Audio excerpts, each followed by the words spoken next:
Ballot से शुरू हो चुकी है। और इसी के साथ बड़ी खबर आ रही है जम्मू कश्मीर से भी, दिल्ली ब्लास्ट से जो संदिग्ध और इस पूरे ब्लास्ट का मास्टरमाइंड बताया जा रहा था उमर, जिसमें जो है जिसने दिल्ली ब्लास्ट किया था और जो उस गाड़ी पे मौजूद था i20 कार में, वो उसका घर पुलवामा में था और वो गिरा दिया गया है। सुरक्षा बलों ने आईडी ब्लास्ट करके पूरा घर उड़ा दिया है। ये बड़ी ब्रेकिंग आपको इसके साथ ही चुनाव में गिनती शुरू हो चुकी है। बिहार की जनता ने अपना भरपूर मतदान किया और इस बार रिकॉर्ड बनाया और उसी के साथ में ये गिनती भी स्टार्ट हो गई है। लेकिन उससे साथ ही जरूरी है कि जम्मू कश्मीर में जो दिल्ली दहलाने की साजिश थी, उसका मुख्य साजिशकर्ता जो कि लाल किले के सामने तक i20 कार में पहुंचा था और उसको समझ में आ गया था कि उसके दिन बहुत ज्यादा नहीं बचे हैं और उसने जो है वो ब्लास्ट किया, जिसमें 12 लोगों की जान चली गई थी और कई लोग घायल हैं। इसमें में एक दिन पहले गृह मंत्री अमित शाह ने साफ संदेश दिया था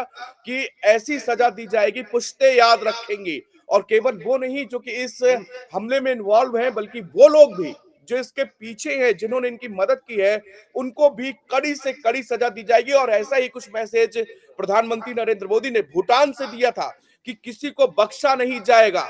हिंदुस्तान को दहलाने की साजिश रचने वालों को धूड़ धूड़ के, चाहे वो पाताल में भी छिपे हो, उनको मारा जाएगा। तो इलेक्शन कवरेज और इलेक्शन की काउंटिंग जो है शुरू होने से पहले रविंद्र जी, बड़ी बात यहां पर कि पुलवामा में आतंकी उमर का घर गिराया गया, जहां एक दौर पूरी देश भर में ये देखा जा रहा है कि अब किसकी सरकार बिहार में बनने जा रही है।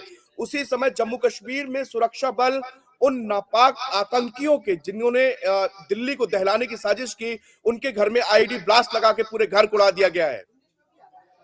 बिल्कुल विनीत, आपने सही कहा। जिस तरह से बिहार के चुनाव की गिनती की धमाकेदार शुरुआत हो चुकी है और रुझान आने शुरू हो गए, उसी लिए देश के लिए धमाकेदार शुरुआत इस मायने में हुई है कि देश के 12 लोगों की जिस तरह से जान गई दिल्ली बम धमाके में, उसमें मोहम्मद उमर भी शामिल था। मोहम्मद उमर, आतंकी मोहम्मद उमर शामिल था। और कल ही डीएनए की पुष्टि हुई, उसकी मार्क से डीएनए से उसका सैंपल मैच हो गया और उसके बाद यह कार्रवाई की गई। जैसा आपने जिक्र अमित शाह का किया, प्रधानमंत्री नरेंद्र मोदी ने भूटान से सीधे आते ही सीसीएस की मीटिंग ली, कैबिनेट की मीटिंग ली गई। अश्विनी वैष्णव ने ब्रीफ करते हुए बताया कि जो भी आतंकी को पालने पोसने वाले हैं, जो भी उनके आका हैं, किसी को भी बख्शा नहीं जाएगा। ये कार्रवाई की शुरुआत हो चुकी है और एक बड़ा मैसेज देने की ये तैयारी है। इससे पहले अभी इस तरह की कार्रवाई नहीं देखी गई है, लेकिन अब ये सरकार ने कड़ा संदेश दे दिया है, चाहे आतंकियों के वो पालने पोसने वाले हों या फिर आतंकी के परिवार से जुड़े हुए हैं। क्योंकि सवाल ये उठ सकता है, कई सारे लोग ये सामने आ सकते हैं कि परिवार का क्या दोष, क्या परिवार को नहीं पता था कि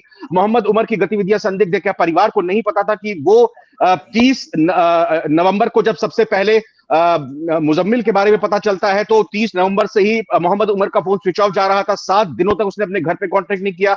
उससे पहले उसकी गतिविधियां लगातार संदिग्ध थी, तो परिवार की तरफ से भी ये नहीं बताया गया था। और जैसे ही ये घटना सामने आई थी, मोहम्मद उमर के दोनों भाइयों को हिरासत में लेकर पुलिस ने पूछताछ की थी, जांच एजेंसी ने पूछताछ की थी।